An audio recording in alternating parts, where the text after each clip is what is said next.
Baseball Hall of Fame tonight. I've been consistent. Okay? I've been consistent. If we know you use steroids, you don't get in. It's pretty simple. I can't take any money from you. I can't take any records from you. I can't do that. I can't take any fame from you. What I can take is I cannot put you by the other all-time greats in the game because you've already taken money essentially out of the pockets of guys who were doing it right when you were playing. Additionally, like so much of baseball is based upon what you've done statistically, and you've totally skewed it. You've screwed us for 20 years. We can't really see if somebody has a great season because how do we compare it to Barry Bonds hitting 73? How can we do that? How can we do that? Every player who hits 30, 40, 50 home runs from this point forward will be assumed to be a steroid user because of you. Because of you. And so I've been like, Barry Bonds used steroids. And you go, Barry Bonds never tested positive. Actually, he did test positive once, although at the time, I didn't knowingly, wittingly use steroids, which is bull. Like everybody knows, right? Like you don't go from a sinewy MVP to a 73-run home run hitter in your late 30s unless you're on the juice.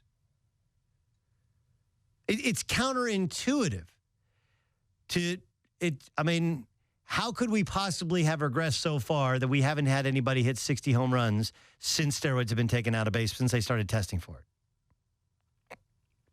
It doesn't happen. And no one gets better with age with the exception of steroid guys. So you rob Father Time, you rob guys who played, you rob the guys who play now of the ability to look people in the eye and say, I didn't do it. And so the only thing we can do to you is to go like, we can't put you alongside the all-time greats. That's just not who we are. So I agree with that stance. The problem is the Piazza thing where most people assume Piazza was doing it, right? I mean, the catcher stats are pretty interesting. There have only been 33 seasons in the history of baseball. Baseball's been around for more than 100 years. There have only been 33 seasons in which a catcher in Major League Baseball has hit 30 or more home runs because it's the ultimate sport of attrition and the ultimate position of attrition. You got to go out there, put the equipment on and catch every day. Takes away from your knees, takes away from your legs. You play less games as well because you have to be rested. It's really hard to do. Okay. Yogi Berra did it twice and hit 30.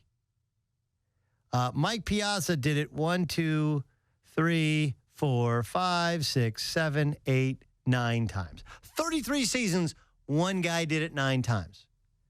And, of course, there was a decline in his production once he hit 2003 when they started implementing steroid testing. Over half of these seasons were during the steroid era, and not one player. Everything's bigger and better and stronger than it was 10 years ago, right? 27% of all 33 seasons in which a catcher has hit home runs are by Mike Piazza. So either Mike Piazza is the greatest home run hitting catcher of all time, and that's a possibility. Wouldn't there be one since 2003? Like literally, it was like this every once in a while there'd be a season. And then from the mid-90s to 2003, there was about once a season. And then 2003, steroid testing hasn't been one since. It's weird, right? Weird. Or maybe it's not weird. Right? I mean, we saw the transformation in Pudge Rodriguez. Pudge Rodriguez, by the way, hit 35 in 1999.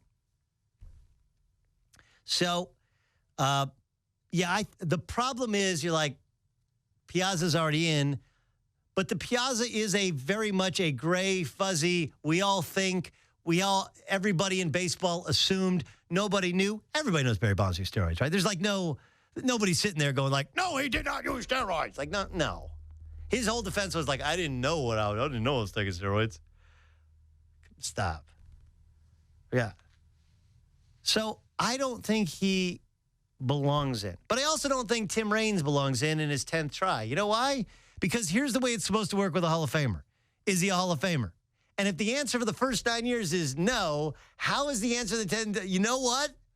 I went back and thought about it, and now I've evolved to the point where he is a Hall of Famer. Like, baseball does a lot of stupid things. They do. There are some things that I love and their virtues and how I like, but there's no first ballot unanimous Hall of Famers. Like Derek Jeter, Mariano Rivera will not get 100% of the vote. It's just stupid. That's dumb. Like, because is Derek Jeter a Hall of Famer? I don't want there to be a Hall of Fame if Derek Jeter's not a Hall of Famer. What's the point? Mariano Rivera a Hall of Famer? Like, yeah, he's a Hall of Famer. So, Schilling should be, but Schilling does go counter to, he goes counter to a lot of the historical things in baseball. People think that Schilling not getting in is solely or mostly about political views. I don't believe it is. Schilling, I don't recall him ever being the best pitcher in Major League Baseball. There was never he's the best, end of story. Like Max Scherzer, by the way, should be a first ballot Hall of Famer. He was the best pitcher in the American League one year. He was the best pitcher in the National League one year. Like, how can you have a Hall of Fame unless the guy is the best? Who cares if a guy does it for 20 years and is really good at it? This guy was great one year in the American League, great one year in the National League. And he'll probably have 15 more really good seasons or whatever around it. If he never wins another award. Schilling was a great big game pitcher. But that's a really hard thing for baseball people to sink their teeth into. Like, I don't want Curt Schilling to be in office. I don't agree with many of his political views, nor his way of sharing political views. I've had him on here, and I've given him the right to speak his mind about baseball topics, and he does veer off. He drives that thing off the road all the time into the oncoming traffic of political views. Like, fine. I'm not offended by he's a baseball savant, okay? But he's not going in the Hall of Fame, not because he supports Trump and because of some of the memes on his Facebook page. It's because he was never even once the best pitcher in baseball, let alone in his league. And it's really hard for baseball people to go like, yeah, I know he was a great big game pitcher, but what does that actually mean?